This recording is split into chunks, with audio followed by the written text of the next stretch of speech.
Yo, what's up gang? Today I'll be making a race tier list video for Era of Althea instead of this week's Magic Showcase because nothing major yet changed or was added, so we'll make a clear what currently are the best races because they are also important and your choices to use which will be game changing.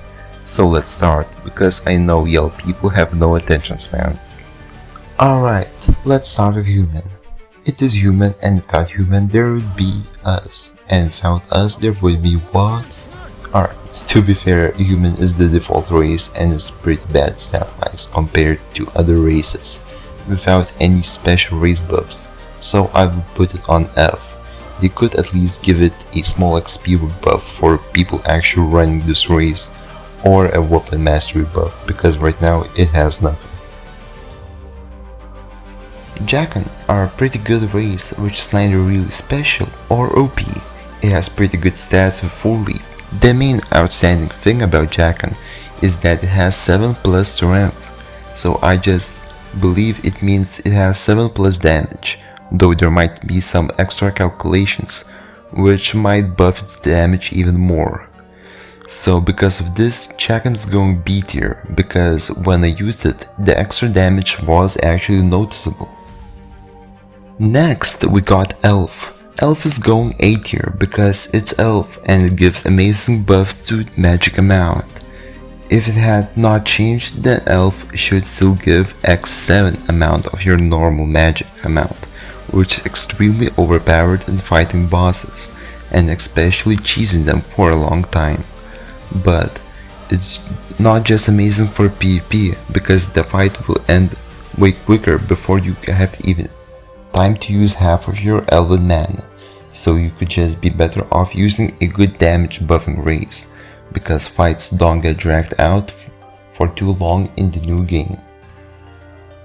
Next we got Vampire, which is one of the 2 newly added races and has some pretty cool mechanics, and it's actually good, so I will be putting it as tier.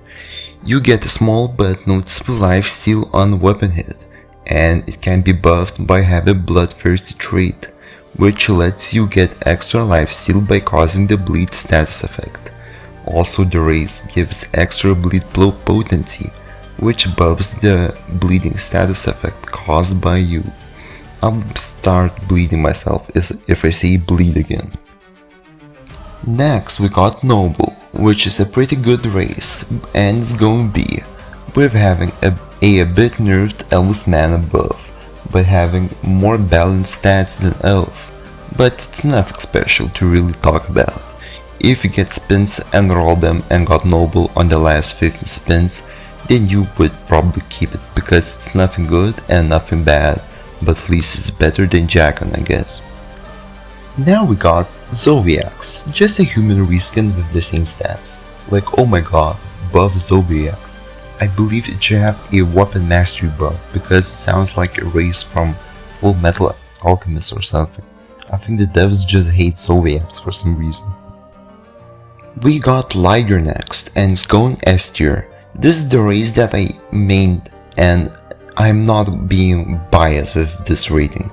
Liger is probably the race which will save you the most time in the game just because it gives you a amazing 10+ speed buff, and now I cannot play without this because I will feel like a snail.